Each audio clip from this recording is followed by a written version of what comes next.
Okay, man, are you ready to go? I'm ready to go. Now, come on, now crank this motherfucker up.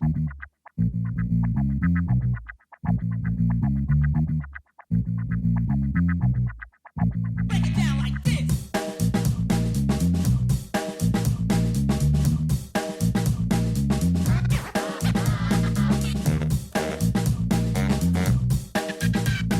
Hello, Internet! Gino that Pinguino Greco here again with another episode of Deep Listens, and today we are going once again into the ranking of Roguelite Deckbuilders.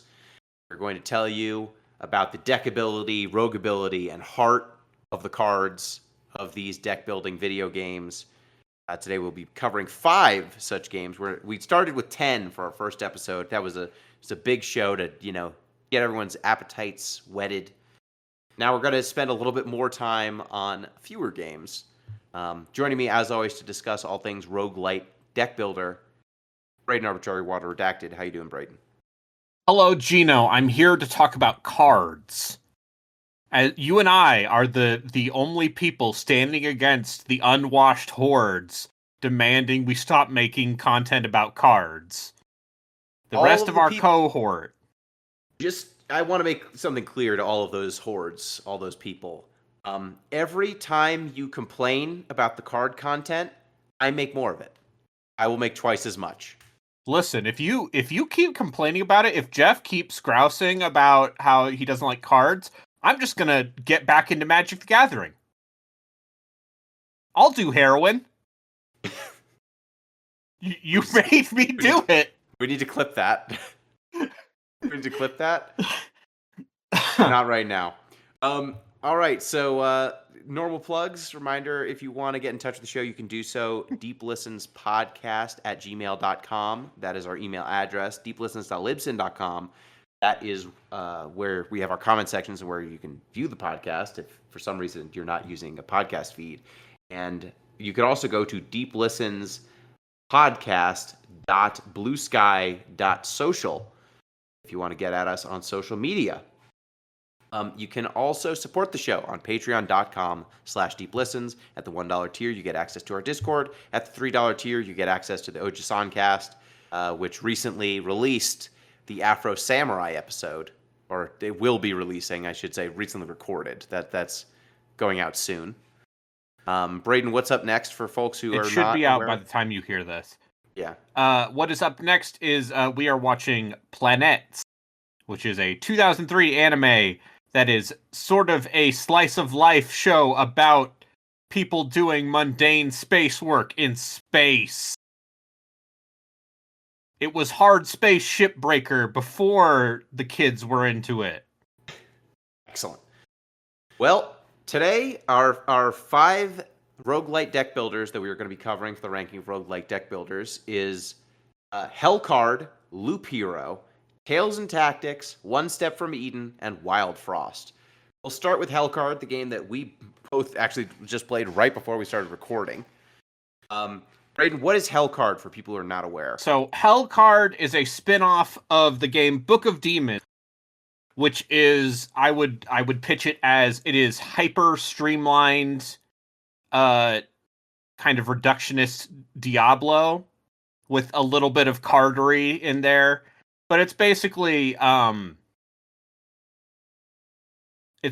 what if Diablo was also secretly Progress Quest and like even more straightforward. And so then they said, what if we took that and we turned it into a cooperative card game?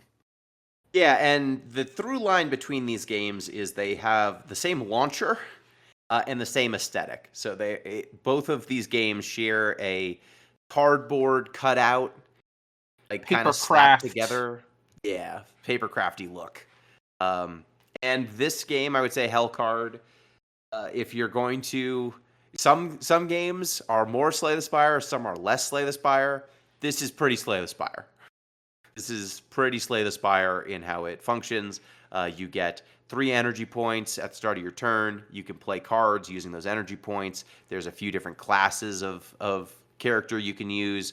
At the end of every battle, you get to pick between different locations to go to. Those locations have different rewards for you. But what would you say, Braden? There's one killer app for this game. There's one feature that this game has that most games don't in this genre, and that is You have to play it with other people, or you control 3 characters yourself. multiplayer. Multiplayer. What if you had to coordinate with other people to play Slay the Spire? Like the Slay the Spire board game, kind of, which exists and does let you play multiplayer. Yes.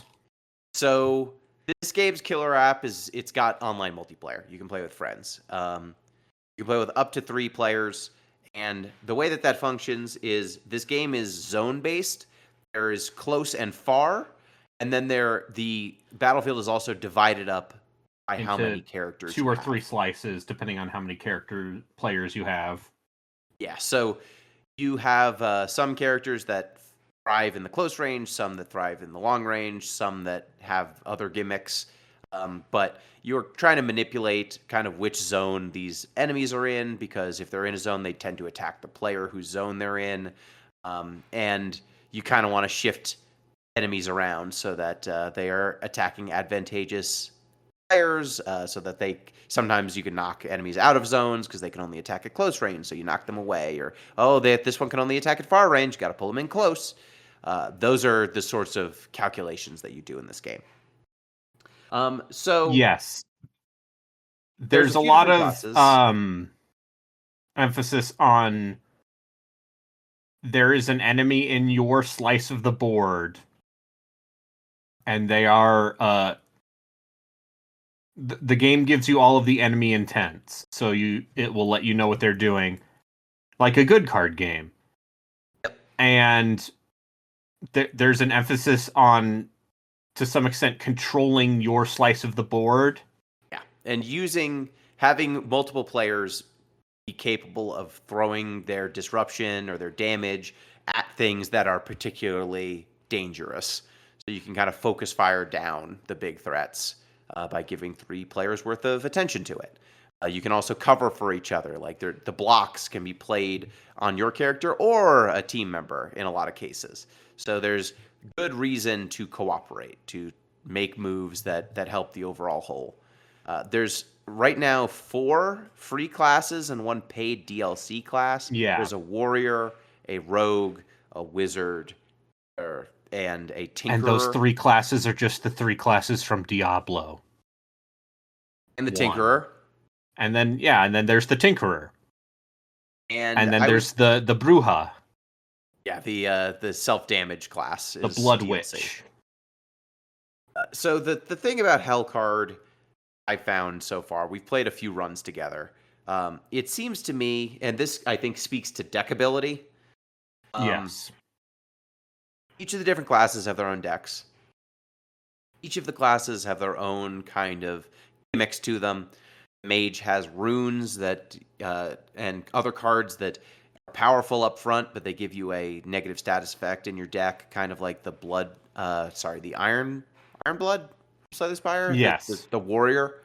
That's kind of one of its gimmicks. Another one is that they've got a bunch of cards with bolt in the name, and there's cards that will enhance your bolt cards.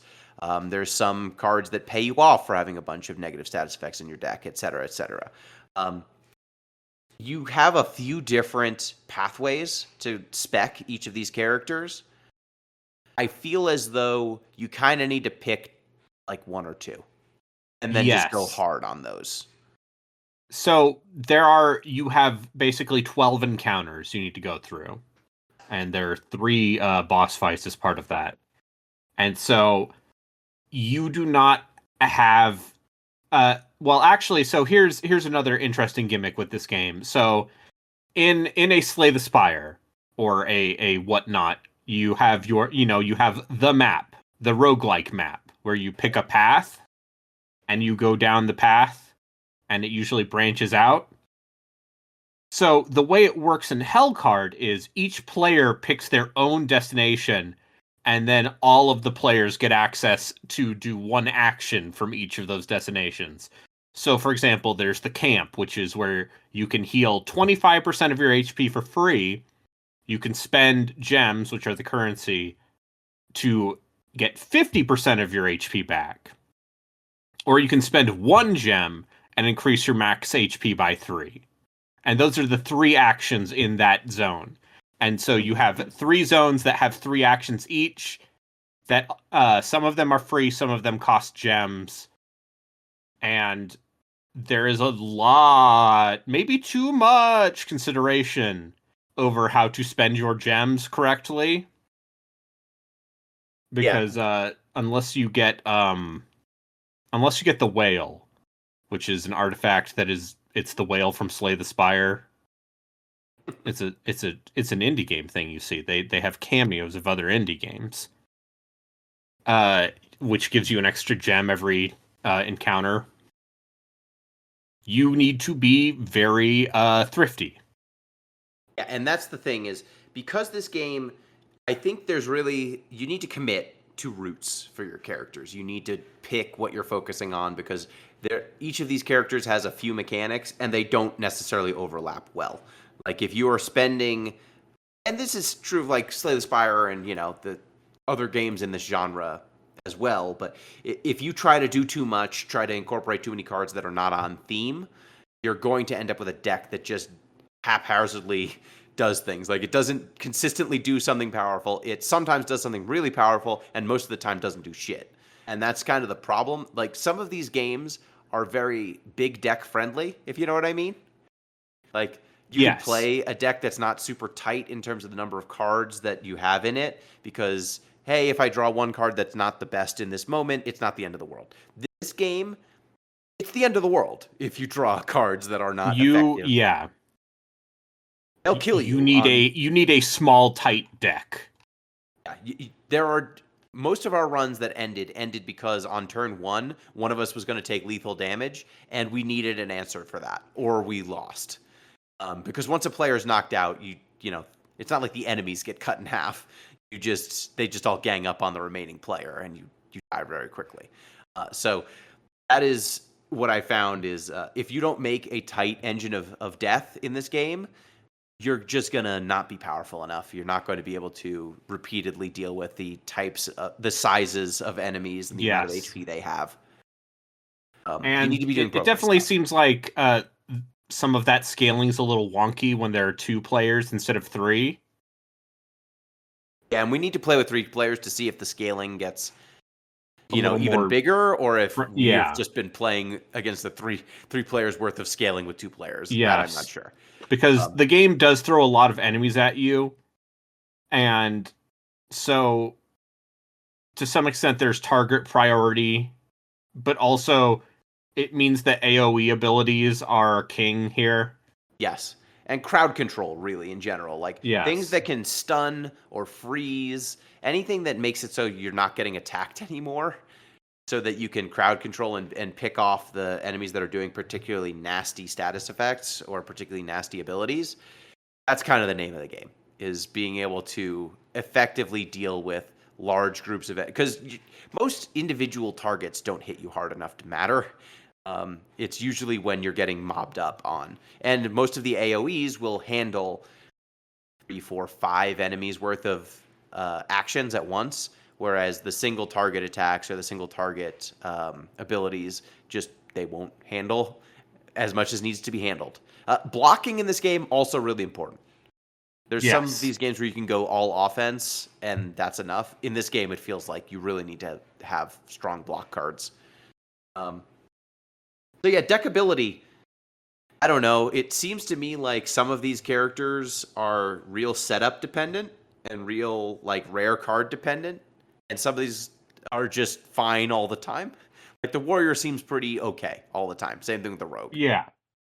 The mage and the tinkerer both seem like they are heavily dependent.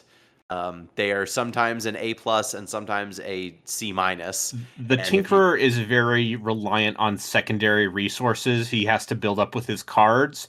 Mm-hmm. So if you get a bad hand, and this is the kind of game where most of these encounters are going to be 3 to 5 rounds. Yep. Which means a bad first round is really bad. The later, as further you go down, the longer it might take. But it's relative. And yeah, the Tinker is very inconsistent if you don't get good hands. The Bruja, the Blood Witch, she's kind of an interesting case because she is about self-damage and self-healing. And so it's a lot of that knife's edge stuff where if you can get everything done, you can do a lot of damage very quickly. But if you don't kill everything, you are going to take a shitload of damage. Yeah. And They're yeah, interesting. yeah. Like, those are interesting builds. Like, the Tinkerer and the Bruja seem like interesting characters to Yes. play. And their top end is higher than everyone else's top end, it seems like. But And I wonder if they would be easier to play if we had a third player. Yeah, like, I think you could probably deal with their randomness if you had two solid characters to build around. But whenever we played two more fragile or more setup-based characters at the same time, we just died. Yes. We eventually just got a bad draw. We eventually at the same just time. got to the point, yeah, where we could not out-damage the enemies. So that deck ability here, I mean, it feels like a 3 to me, honestly. Yes. Like, it's not... There are builds... You need to commit to a build. There are a few different builds. You're going to find the build. You're going to do it. And then some of these characters are even more rigid than others in what they want to do and how. Rogue ability. Man, I don't like... There's not that much variety. I would few say locations. this game feels constraining. Yes. And both you and I are and will continue to be on record that maximalism is better than minimalism when it comes to run-based games like this. Yeah. And this game, like Book of Demons, feels very intentionally like streamlined and minimalist with some of its overall concept. Like, we've done 2 successful runs now. There are what, 6, 7 location types at most? Yes. And They yeah, there are a always have couple the same- harder bosses. This seems like a game that this is not a stick with it for 100 hours kind of card game. No, it is a play with your friends when they're available kind of card game. And it What if you just played Gloomhaven? Yeah.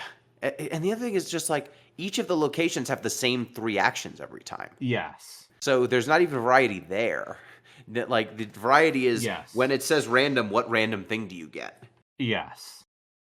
I would give this a 2. I would give it a 2 for rogue ability. I don't think, like, it's a roguelike because that's the genre, but I don't think the roguelikeness is really being used to maximum I don't capacity. think it's as interesting as Book of Demons is on that front. Although that game has a problem where you don't get access to more abilities unless you grind through it. It's the problem where it doesn't give you enough fun abilities until you play more. it enough times. Yeah. I And want my then cards to be fun the first time. I agree. And you don't want to have to, like, open up the card pool so much to where, these characters don't feel interesting until I've played 5 times. Because guess what? Maybe I won't play 5 times. Maybe I won't. I mean, I have. It's all right, but It's all right, but that's a trade-off, right? Like, in a world where there are a bunch of these games that are all $15, Mm-hmm. there is a certain level of competition in that space. Let's say, perhaps enough to do an entire podcast about. Yeah, potentially many podcasts about. Yeah, Seth, Art of there the are cards. currently 45 games on this list. Yeah. Art of the cards here. I feel like this has the gallbladder of the cards, Yeah, which is a You 2 need- out of 5. yeah, you need that bile. You could probably survive without it. So, just a reminder: the heart of the cards is ranked by organs, as is traditional. Yeah, With a 5 being the heart of the cards, the 4 being the lungs of the cards, the 3 being the bones of the cards, the 2 being the gallbladder of the cards, and the 1 being the appendix of the cards, the least useful, at least essential.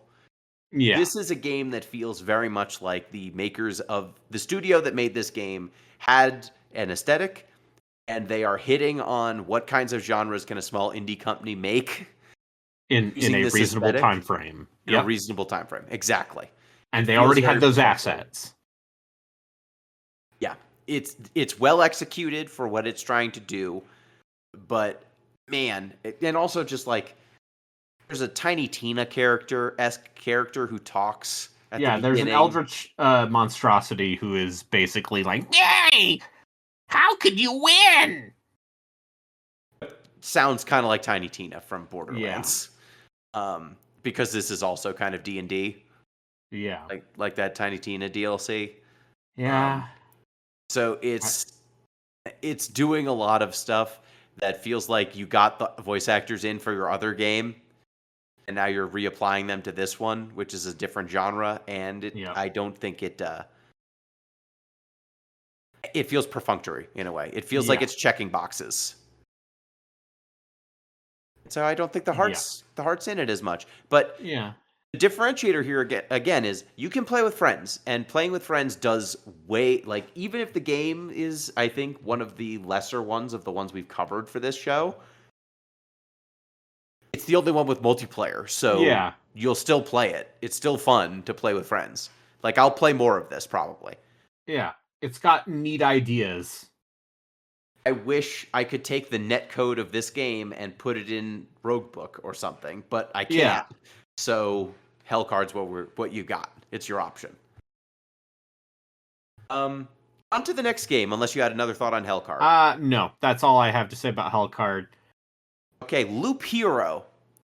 Loop Hero, you did a podcast on this. We did cover this for the main show. It is a how would you describe? It's a deck builder technically. It's kind of. Deck builder progress quest. Yes. So you're a hero on a track, and you are getting items, and you are adding locations on your track. And as you walk around the track, your character auto attacks things that they run into, and runs into encounters based on what you have placed on the track. Yes. And so you are building a loop that has appropriate locations to give you good items and experience and all that sort of stuff. And you are picking up items and making decisions about how your character is spec'd, basically. You're getting equipment, you're getting skills and stuff like that. So it's a deck builder because your equipment and the location you're building is basically a deck. Right? Similar to Luck Be a Landlord, you were building a slot machine, but basically the deck building and drafting principles still apply. Loop Hero, though, in terms of deck ability, I think you and I have similar feelings about this game. In that my problem with Loop Hero is that it's too involved to be an idle game. But it's not engaging enough to be a game I want to give my full attention to. And there is some interesting push and pull in Loop Hero between getting stuff that will make your character powerful enough to fight the boss and not kill them. But it feels like, especially by the time you get to the last level, and you got to fight all of the bosses again before fighting the final boss. It feels like there is very much a fixed solution, and some of the tiles, aka cards, that you can put in your deck are not what you need. Yeah, like you want to focus on a few builds depending on what character you have. Like there are just pieces of equipment that are better for you than others, so you're just kind of rummaging around trying to get those more than anything else. You were just trying to assemble the perfect build of whatever character archetype you've picked.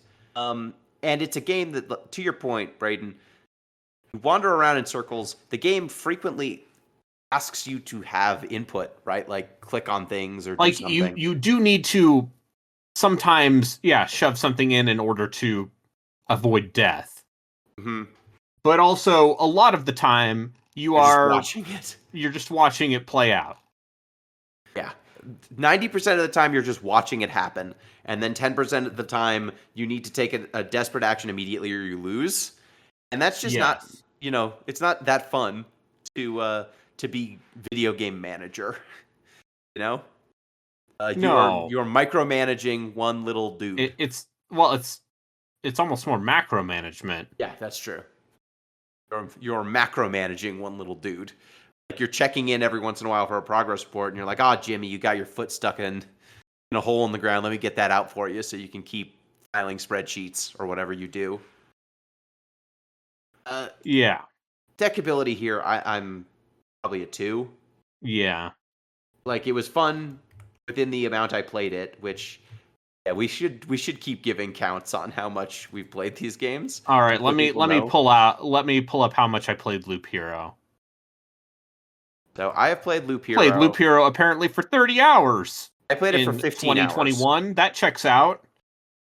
I played it for 15 hours in 2024. And Hellcard, we have played I've played 5 hours of Hellcard. I've played 8. Okay. Because I won a couple runs playing by myself, and I'll say, just to get back to Hellcard for a second, it's definitely a game that you can play it alone, but then you're managing 3 characters' decks, and that's annoying. The mental tax on that is a bit much. It is meant to be played with other people. But yeah, Loop Hero, 2021, early 2021 was a different time. Yeah, Rogueability, I'm gonna also say like a 2. Yeah. Like there's different things you can draw, different items you can draw. You can keep playing it. They give you more unlocks and stuff. There are weird combinations you can discover, and that's some of the meta, quote unquote. But it's not. You really have to want to play a in between idle game. Like this thing that's idle but not that much. The runs are not all that different. There are other games I would recommend if you want a similar idea. And the Heart, it's got a good look to it. It's got a good aesthetic. I do like the way Loop Hero looks and sounds. And the speed up and the slow down. Yeah. Like I think it's got more heart than anything else. And that's what kind of, so it might have the bones of the cards to me. Like maybe the lungs. What do you feel? Bones or lungs? I think it has lungs. Okay. I think that's why so many people were drawn to it when it came out. Aesthetically, it's good. Although I'll say no one's talking about Loop Hero anymore. Sure aren't. The way they were talking about Inscription or what's another like.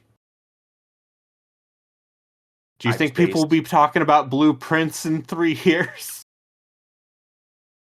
Is that the meanest thing I'm going to say about Blueprints? Y'all did 2 podcasts on that game. I wasn't on them. Let me just say, Gino and I are on the same page about Blueprints. Let me just add that to our list. No. I've added it to the list. It's a deck builder. It is a drafting game. Yeah, I'm adding it to this list. Yeah. But yeah, you are on the same page that... Yeah. You and I are on the same page about Blueprints. It's a game that's at war with itself. The run-based part of that game is at odds with the I'm going to piece together clues and solve these puzzles on a larger scale. We will rank that at some point when we're far enough away from it that people forget that we did 2 shows on it. Yeah. Okay, so Loop Hero, 2 for deckability, 2 for rogueability, 4 it has the lungs of the cards. Tales and Tactics. This is an auto chess game that it's your fault that I played this. You played, Yeah, it is my fault. You and I both played this quite a bit. I played this for 122 hours. Yeah, I played this for 65 hours, and both of us started playing this in early access, and then they rebalanced a bunch of shit, and I played Tales and Tactics and streamed it enough that the developer of Tales and Tactics showed up in my stream, and I might be somewhat responsible for how banishing works in this game. yes, Personally. he solicited your feedback and listened to it. And now banishing in this game is not worthless. Yes, It was pretty worthless early on. So Tales and Tactics is the game from the people who made some of the people who made Slay the Spire Downfall, which is a basically a fan expansion for Slay the Spire that adds a bunch of extra stuff.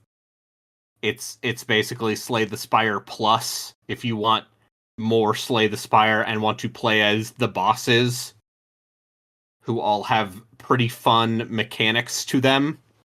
But Tales and Tactics dares to ask, what if a auto chess, a team fight tactics, which I think is the only one of those that people still care about, but instead of drafting and competing against other players, you were instead climbing the ladder of a run-based roguelite. So, and you do play against other players now. Do we need to explain auto chess? They did make it have multiplayer. You can play against other players who got to the same level as you, basically. Yes. And that's something that's kind of cool. So auto chess, you're drafting units. Those units, if you get multiple copies of them, fuse into stronger versions of those units. You place them on a board that's kind of like a chessboard. It's, a grid. And then they will take actions automatically from there. So you just basically place everything. You might place a few abilities or activate some stuff before the battle starts. As soon as you hit go, the battle plays out on its own. And so the trick of this game is getting multiple copies of your units so that they can level up. Getting units that are synergistic. So some units will have different types to them. So like dragons, there'll be multiple dragon units. If you get 2 dragon units in play at once, they will have an ability that causes a dragon to fly over the board and burn everything. If you get 4 dragon units in play, that burn everything ability is even stronger.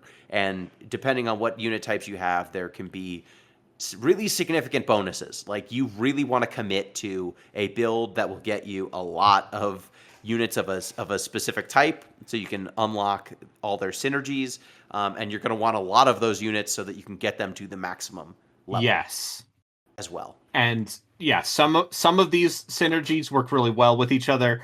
Some of them want you to fully invest all the way. Like Elemental, for example, is one of those where it makes all of your elemental units like abilities dramatically better. And then it scales, I would say exponentially if you have a full elemental team. Yes. But of course you have to draft those units, and you also have to care about the items on those units, and so on and so forth. And there are also banners, which you can shove on a unit instead of an item, and that will give them that type. It adds types to the units so that they can benefit from other synergies. And to your point, Braden, like some units, if you don't have their synergies, are doo-doo, are poopy doo-doo. Yeah, and then there's some what are they? They're called champion, right? Yes. Champion units that have no direct synergy with each other, but they tend to be powerful. They tend to be powerful and have good abilities on their own. So do you want to leave a space for a unit that does everything well on its own and can do a lot of stuff, especially if you load them up with items, but doesn't contribute to the synergies you're going on? This game has a lot of moving parts and a lot of great stuff. Mm-hmm. And some of that becomes less viable the higher up the challenge ladder you get. Yeah, you got that good old fashioned challenge ladder that all of these games use. Once you Yeah. get to the higher levels, I would say, so like at the beginning of every run, you get to pick your character, and your character will give you some passives. They'll give you some Yeah. starting units sometimes. Sometimes they give you like benefits if you buy certain things or use certain items. Um, and you also get on top of the character you choose, you get a what is the term for it? Like there's a chest you can spend your resources to Yeah. open. Yeah. So you get the bonus chest, basically. And that That bonus chest determines is different from run to run, and some of them will give you lots of units. Some of them will give you wild cards to duplicate units. Some of them will let you banish more some of units. them will give you Chester. Yes. So banishing it makes it so certain units won't show up when you try to draft units at the end of rounds. So that's useful if you just don't want to see certain units. It's more useful towards the end game because if you're drafting super powerful units, there's not as many of those as the small common units at the beginning. So you can limit it so that you're only ever getting the units that synergize with your army, which is kind of powerful. And then there's Chester. Chester's the most powerful thing in the game, right? Like one Yeah, of yeah. I know they've added a couple more units since you and I played it. But Chester is basically a legendary unit. he's a legendary unit. He's a champion unit, so he doesn't have any inherent bonuses. But he does eat enemies and remove them from the board, It heals while he's and, doing it. and he heals while he's doing it. And because you only get Chester from the bonus chest, and you don't have to pay money to draft him or, deal with the RNG, that means if you are saving your money, you will always get a gold rank, a rank 4 Chester by the end of the run. And Chester, because he is a mimic, haha, get it, Chester? Because he's a mimic, you can just give him one of the types that you need. Yeah. So he doesn't even hurt your synergies either. Yep. He's good. I turns don't know out- if they've balanced that since, but I'm guessing because they did drop a big ass balance patch as of last month. Okay, I'll need to replay it. Maybe I'll check it out again. But And also they added, oh man, they added they added 5 new brutal difficulty levels on top of the 15. finally, Finally. so the thing is, the reason Chester's so good is because you don't have to worry about drafting, right? Like you can just put resources into Chester. Chester gives you back or as much and more than what you would get if you had just drafted normal units. So that's why he's super duper powerful, and it kind of highlights something about this game. There's a lot of moving parts. A lot of them involve randomness. Like A lot of good synergies, and then some synergies that maybe aren't that good. So each unit has 2 or 3 types. And depending on what you've unlocked, that third type may or may not ever be active. And some of the synergies are very good. Some of them require something else. So, for example, I said that all elementals is a great way to get through a run and do fine. Whereas healers, it doesn't matter how good your units are at healing. If you don't have units who can also do damage. yeah, you're Because eventually most of the going to healer get units out are not DPS damage dealers. They are tanks. for the most part. Yeah, Or support. You need a secondary thing going on to help your healers out. Yes. Like reptiles are another interesting thing. Reptiles, the way reptiles work is like each of the reptiles will give bonuses to your other reptiles if you have enough reptiles. And so you get this thing where you want many different kinds of reptiles, so you're getting the maximum value possible. But then you're really beholden to like, okay, are the reptile units good? Am I going to draft these? Am I going to be able to survive long enough, on higher challenge climbs? Am I going to be able to survive long enough to get all the reptiles I need? Yeah, because there's a lot of them.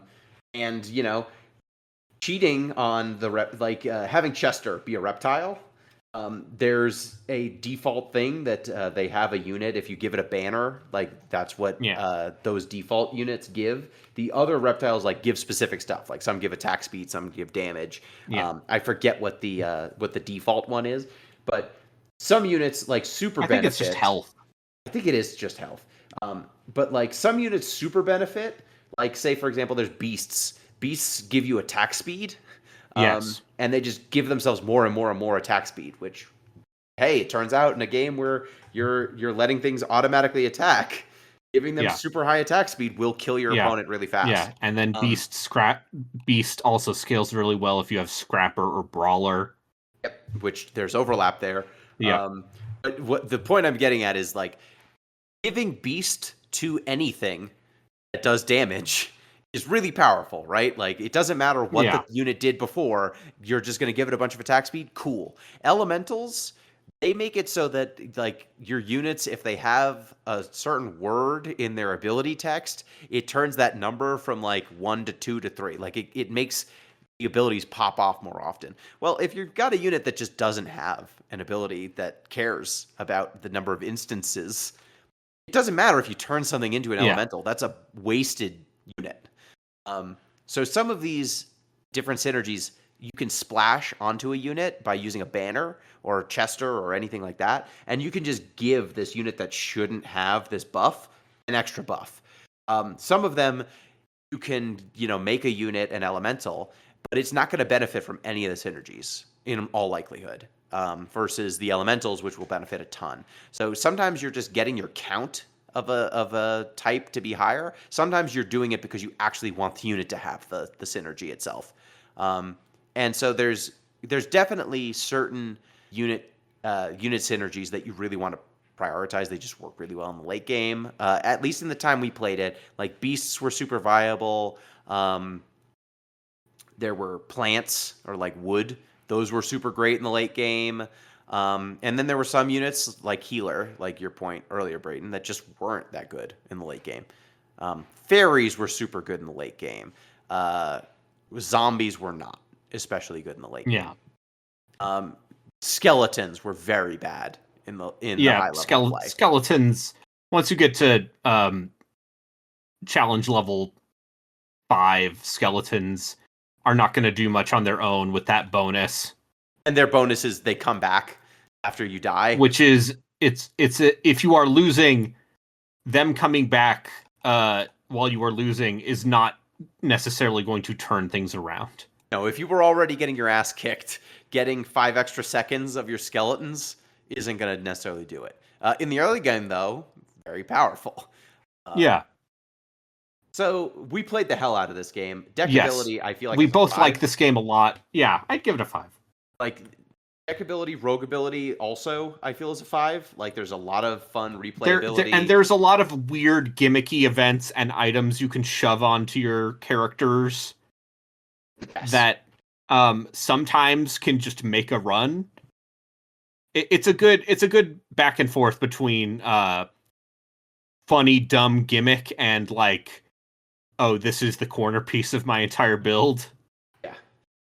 And there's a lot of randomness to whether you're going to get the units you need and how you get the units you need. That makes it such that you do have to improvise some in this game. Yes, and there is like one of the when you level up, one of the things you can pick for level up, I think it's like level 8 or 9, so it's near the end of a run. There's just a one called Abandoned Ship. Yep. And it is you sell all of your units and you get all the items back. And then you get all of your units worth of drafting points plus 30 or something. Yeah, and it's remake your whole deck right now. And if you sometimes making a hard pivot works out. Yeah.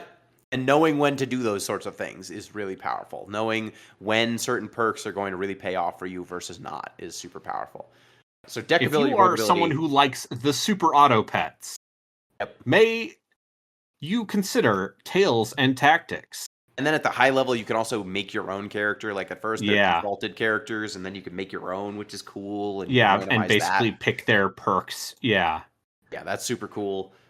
Heart, I want to say this is more of a 3 or a 4. Yeah, Like a bones or lungs. it's doing the thing where the aesthetic of a tabletop is used as a way to save money. And I'll continue to say it's a smart choice. Yeah, it's and not what game matters. designers should do it.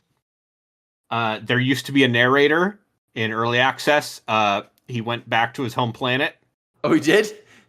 Oh yeah, the narrator barely talks anymore because I think they got feedback that the dude was too chatty. He was. Where it's like, oh, I think you're making some interesting choices, mate. By the way, he's Australian. I think that this game, I think I've actually literally seen some of the character models that are used in this game in another game we'll eventually talk about. Yeah. So there's definitely a look to this game that is, it's not what's important, right? It's very perfunctory. I like the static images, like the static art is good, but it is not what you're here for. It's the decking and the roguing. It's not necessarily the heart. So do we think the bones are the lungs of the cards? It's bones. It's bones, right? It's charming, but it's. I would say it's definitely full on. I'm going to be listening to a podcast while I'm playing this. But I played this for 122 hours. But I played this for 65 hours. I did that so much. I beat the game on all of the challenge levels until they added 5 more, apparently. I have 65 of the 69 achievements in this game. And the achievements I don't have appear to be ones that take like a ridiculous amount of sheer luck to occur. Yes. I am one of the 7% who won a run with Aquatic 2 active. Yes. I am one of 8% of players who has beaten a run on Challenge Climb 15. Yes, I am also. So I am one of the 5.4% of players who won after using Abandoned Ship. yeah, I am one of the 5%. that's right. And yeah, this game also has multiplayer. It's not like real time. I think you're just drafting against someone's team from that same level. You are. Yep. But that's neat. I would say that's where this game's design like maybe shows itself as being like, oh, there's a reason why you made a roguelike and not Teamfight Tactics. Yeah, there are builds that are just these are the builds they're that just are builds super that powerful. everyone's going to use to win when it comes to the multiplayer. And when you get to the later levels of the multiplayer, mostly what you see is that because It's the because it's people who got that homogenized far because had to use one of the good builds. Like but it's until either, you get to the higher levels, you can definitely get away with a lot of experimentation and wiggle room. for sure. It's just when you're at the high levels, you're just going to encounter the same handful of strategies. Yes. And they kind of rocks, paper, scissors. All right. So next up, One Step from Eden, probably the most active of any of these games we're going to talk about. And also, yeah, maybe let's say tangential. Yeah. It's tangentially the biggest related. stretch. Oh, right. They put out an online What? There is an online competitive spin-off of this game now. Wow. That came out last year. Called Might wanna check Duelists that of out. Eden. What of Eden? Duelists. Oh, that's good. So Nice. basically, yeah, what if One Step from Eden, but now you're playing against other players? Oh, man. That seems difficult. It seems difficult. So One Step from Eden Let's the analog to this game is another deck builder that people might have regard for. Mega Man Battle Network. I've heard of these games. That is basically what One Step from Eden's gameplay is like. It is a Yes. Mega Man Battle Network where I guess the developers said, you know what, Mega Man Battle Network is too slow and for babies. Let's make this shit faster. Yes. So you are adding cards to your deck. Those cards And your are your cards are your attacks. are your attacks. They are your You have a attack basic attack that you can just fire off whenever, and you are moving, and enemies have abilities that hit certain squares on the board, so on and so forth. If You're on a grid. You're on a grid. Like there are 3 rows and like 4 columns that are 4 or 5 columns that your character can move on. The enemies are the same. They have 3 rows and then 4 or 5 columns that they can move on. Your attacks will attack certain columns. So some attacks attack directly in front of you, and so you have to be at the front row to attack, or the front column to attack them. There's some that, they ignore a space directly in front of you and then attack behind. There's some that attack an entire lane in front of you. Some of them are like bombs that you can place, and then if the enemy runs into them, they blow up. And there's a bunch of different synergies, but this is an active game. You are moving around, dodging enemy attacks, and then hitting attacks of your own in response. And the cards are being drawn as you are actively trying to dodge an attack. Yes. And I think I'm okay at action games. You think you are? Okay. This game is hard. This game is incredibly difficult. Because it is a deck builder. You need to know what cards are in your deck. You want a thin deck so that you're using good attacks all the time. But you have to be paying attention to like what the draws are on your attack buttons so that you use the right ones at the right times. And it is fast. It is a fast-paced game. So you are trying to actively manage a deck while also trying not to die. Yes. And managing your basic attacks. And all the synergies too, because like there's all the deck buildery stuff is here. You're getting synergies between cards. You're getting status effects, and some cards really rely on you getting a bunch of stacks of a status effect. So you're trying to keep a track of all of these deck buildery things while a very fast-paced action game is happening in front of you at the same time. It's a very impressive game. It's super cool. It's one of those things where I feel like I'm just very bad at it. How long did you play One Step from Eden? I played it for about 3 hours. I played it for 8. I won a few runs, but it is a game that I can only play a few times in a row before I get a headache.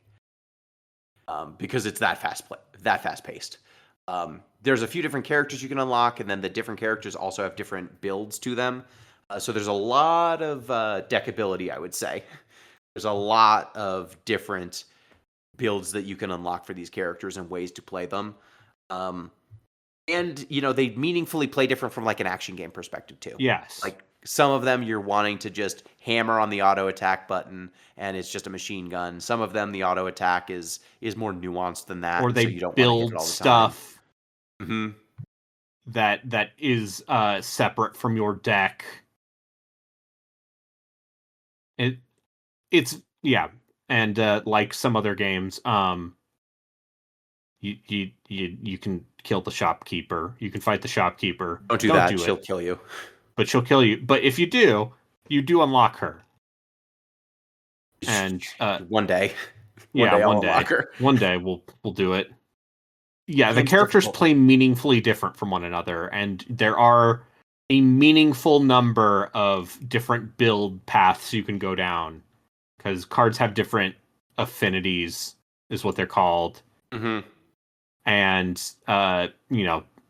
it's thankfully there's no direct synergy. It's just these cards are going to do these things.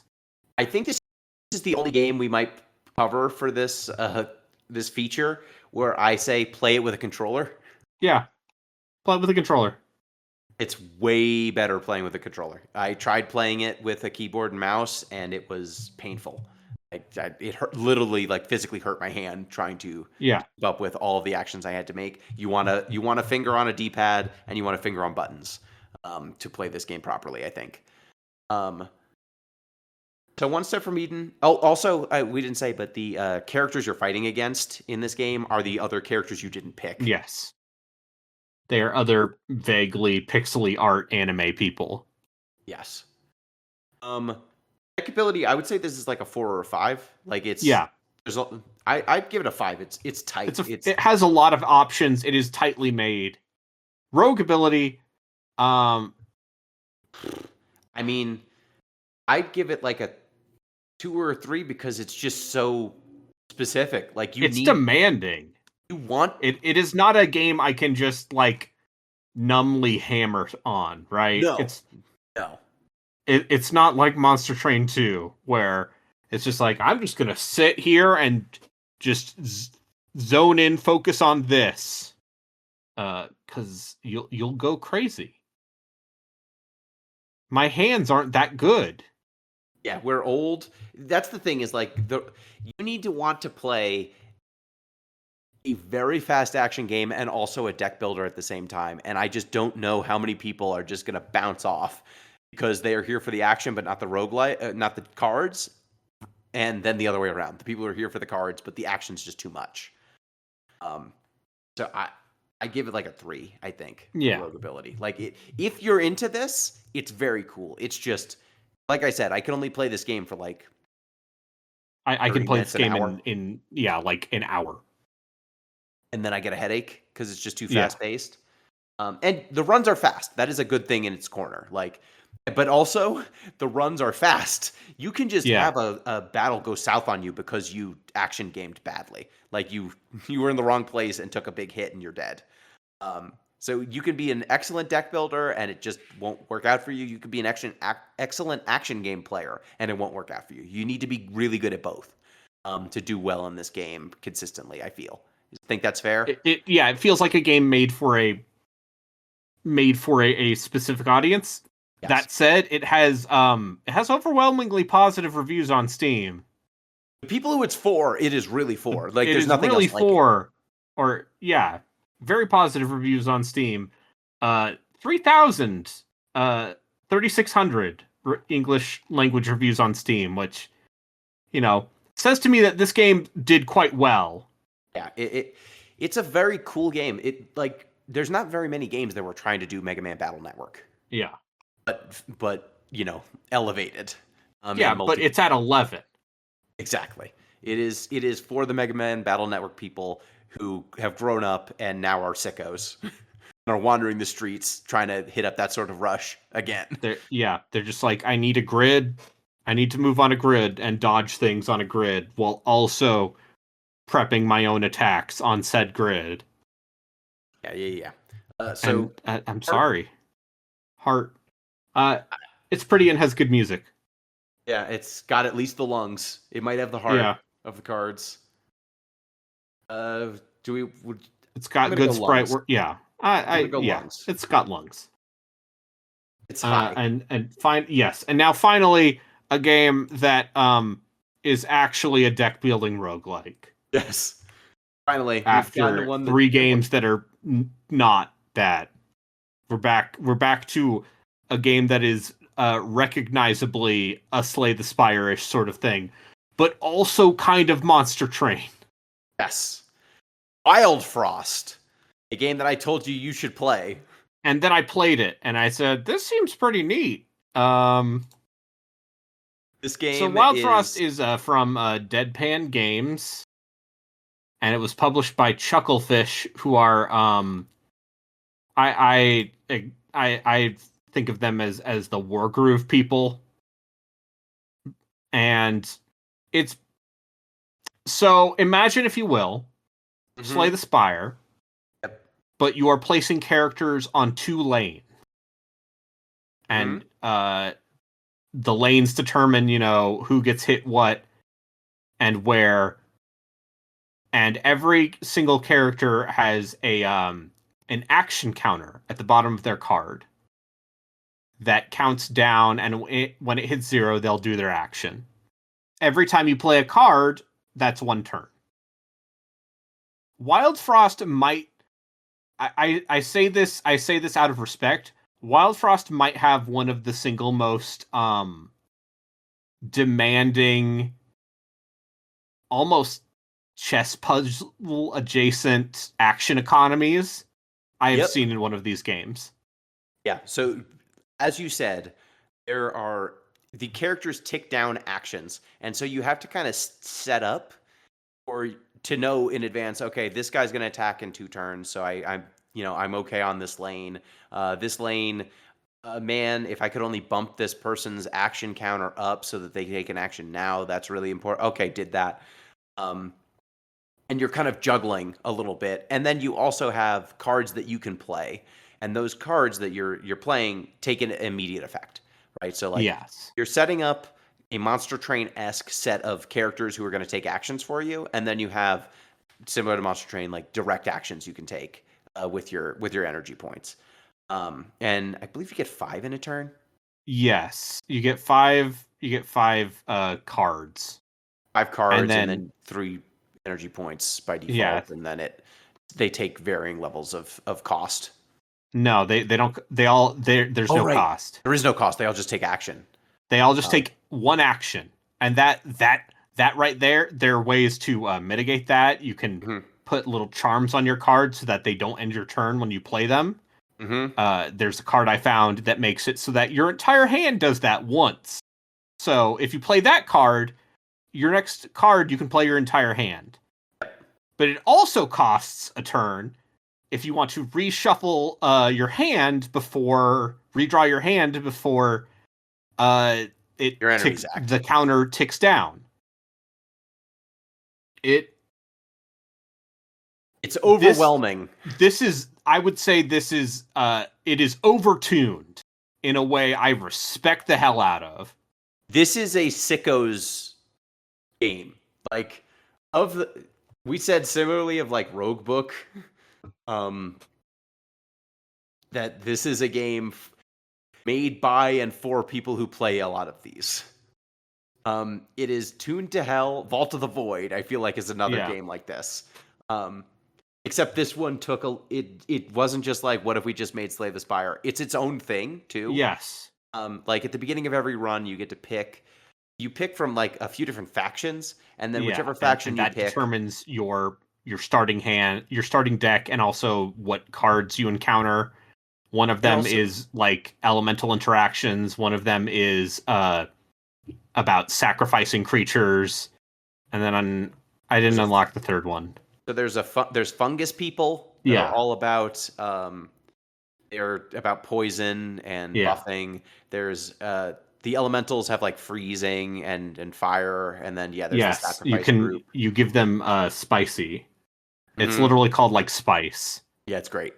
And if you give people spice, that's just extra damage for the next attack. The last army are tinkerers. They've got contraptions basically that they build, and then the contraptions shoot. Yeah. And they all play very differently from one another.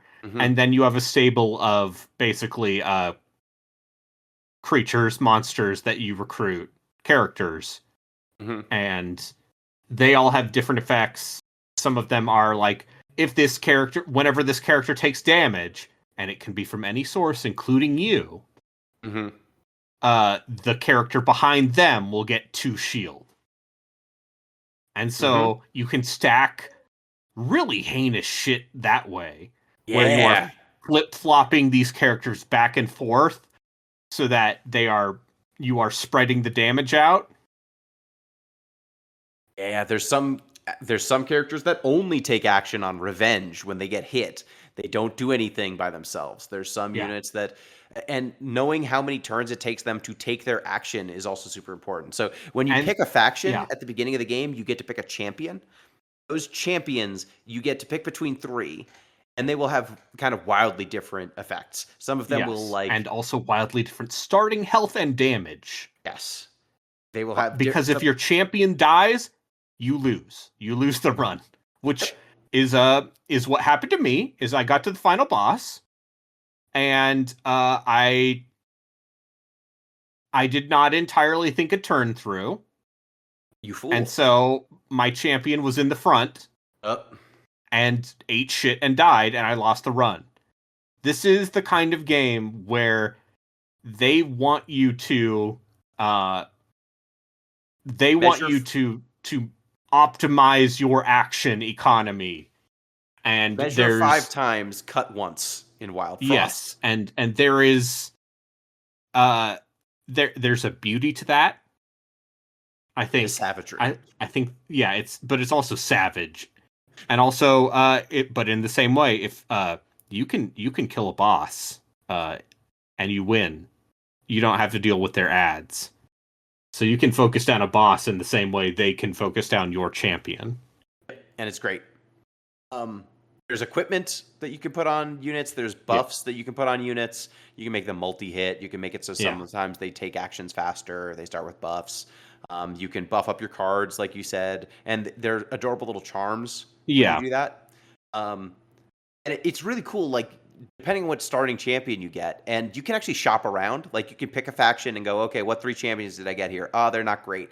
Let me jump to another faction. And you can just kind of shop around for which faction had the best champion and then go that way, which is kind of fun at the start of a run. It doesn't just lock you in super hard. It's cool. And then, there's little pocket synergies you can get between these characters, because once you've picked a faction, you know what characters kind are in of cards you're going to get. Yeah. And so you want those pocket synergies. You want to... And I would say also... Yeah, so... I would give this a deckability of 5, because this game feels very tightly designed. It is super well designed. This is maybe one of the most well designed of these that I've played, and I've played a lot. I played this for 36 hours. Okay, I've played it for 2, because you told me to buy this before recording the podcast. And I played it for 2 hours and said, this seems really good. This seems like a lot. It is a lot, but it is fun. It is very cool. Yes. Rogue ability. It seems like there are a bunch of things you unlock. Yeah, there are. There are a bunch you unlock. There's multiple factions. The factions are not strictly more difficult or anything. They just sometimes have more things more plates you need to spin, I would say. Like the elemental faction. It's not like one's more powerful than the other. It's just how complex is the mechanic? And what mechanics are you doing? And I'll say this: from my brief experience, this might be one of the most generous games as far as card removal. As far as Slay the Spire likes go, it's not like Vault of the Void where you are literally handcrafting your 20 card deck, but you can get rid of all of your bad cheap filler cards very quickly. Yeah, this is a game about tuning a lethal machine, and they know it, and so they give you a lot of resources for that. So I would say this is a 5 on Rogue ability too. And then Heart, game looks great. It's very funny how this game looks. I would say its aesthetic is Steven modern University? Adult Swim cartoon or modern Cartoon Network cartoon. It's got a bit of Adventure Time in it and a bit of what is it? OKKO. OKKO. Like it's got that very charming. Actually, Braden and Gino, Adventure Time and OKKO went off the air like 8 years ago. Shut up. Then we turned to dust. Counterpoint. Shut up. Counterpoint. Go talk to your mom, you baby. Well, it came out. When did this game come out? Because I want to say, like, did it come out at a time when those were contemporaries? No, it came out. It came out 2 years ago. It came out 2 years ago, but the aesthetic is still wandering around with. It's it's very colorful and charming, and it has this very goofy, friendly aesthetic in stark contrast to how fucking raw it is. Yeah. It's so charming, and then it's just like, oh, sorry, you clicked go, you fucked up, buddy, dead, run over. No, it's very funny. I'm just looking at the Steam reviews of this game, and it's like people are like, "Yeah, man, it's really hard." Yeah. It's a sicko's. Yeah. This is, I think, of these, one of the most. Yes. If you are into this genre, this is the one. I'm gonna mark these one. I'm gonna mark the for card freaks category. I'm gonna give them a little asterisk next to them. Yeah, this is for Game Freaks. I'm gonna give it the heart of the cards. I think this is. Yeah, is this our first 555? Yes, this is our first 555. Okay. I think that doesn't mean we rank it higher. To be clear, because we're not doing a ranking of these. We're not ranking these in some sort of direct competition. No, we're scientifically evaluating them and letting them stand on their own. Letting you, the listener at home, take the scientific information we've given you and let you determine whether or not these are the Slay the Spire replacements you need in your life. I'm going to give this a modifier with that asterisk. Yeah. This is a freakazoid game. Yeah. If you are a card pervert, this game will speak to you. If you are not a card pervert, just play Monster Train 2. You're going to bounce off of this thing. Like, this is a game that is for the sickos, by the sickos. It's really good if you're into this sort of game. If you are not, if you're casual in some sort of way, it will kill you and be very frustrating. So just keep that in mind. Like, the skill ceiling on this game is very high. The skill requirement is also very high. But if you are like me, if you are listening to this podcast, coming to it going, I want more recommendations for this genre of game, please do play this. It's really good. It's what you want. Gino, I am going to play more of this, even though this game is kicked my ass when I stopped paying attention for a second. Want to do a stream of this after we're done recording? Oh, maybe. You want to play some and I sit on your shoulder and help? Yeah. Maybe. Maybe. We'll see. But yeah, Wild Frost is our first 555. Yeah. That's not to say Wild Frost is the best game on this list. It is not. I don't think that's true. I think that there are other games I would recommend. It is a game that meets all three of our scientific criteria. Yes. Just much like I would not recommend that someone who is just getting into fighting games play Third Strike. Yeah. Third Strike might rank very highly on a scientific rating scale. It also is for sickos. Yeah. It is by the sickos. If you are playing Guilty Gear Accent Core, it's not the game you start with. No. And that's fine. It's okay that if you are someone who, is way into fighting games and someone's like, play the latest, sickest BlazBlue, yeah, I would never hand that to a new player of fighting games. No. Similar thing here. This is the card game equivalent of that. But man, it's good if you are that. Done it. You are that sicko. Oh. If you're one of the people who download this podcast because you care about cards, we're here for you. Yes. Wild Frost is here for you. That'll do it for our 5 games today. Just a summary: Hellcard with a 3 in deck ability, 2 in rogue ability, and it has the gallbladder of the cards. I'm going to make this list public. You should do that. Loop Hero, that's going to be 2 for deck ability, 2 for rogue ability, 4 for heart, which is the lungs of the cards. Tales and Tactics, 5 for deck ability, 5 for rogue ability. It has the bones of the cards, though, only a 3. One Step from Eden, that's a 5 for deck ability, 3 for rogue ability, and it has the lungs of the cards, 4. And Wild Frost, that's going to be a 5 for deck ability, 5 for rogue ability, and 5 for heart. But we've got a little asterisk here. It's got the heart of the cards, but it is a freakazoid game. It is a card pervert game. Be aware, it is very good if you're a sicko, but if you are not a sicko, it will kill you repeatedly. And might be a bad time. Yeah. All right. Well, thank you, Braden. Thank you, Gino. Reminder, you can get in touch with the show, deeplistenspodcast@gmail.com, deeplistens.libsyn.com. We have our comment sections, and deeplistenspodcast.bluesky.social. Yell at us at Blue Sky about how we're wrong. I dare you. Support the create show on engagement for our podcast. Please do. Please. Patreon.com/deeplistens to support the show. Until next time. Peace. Peas.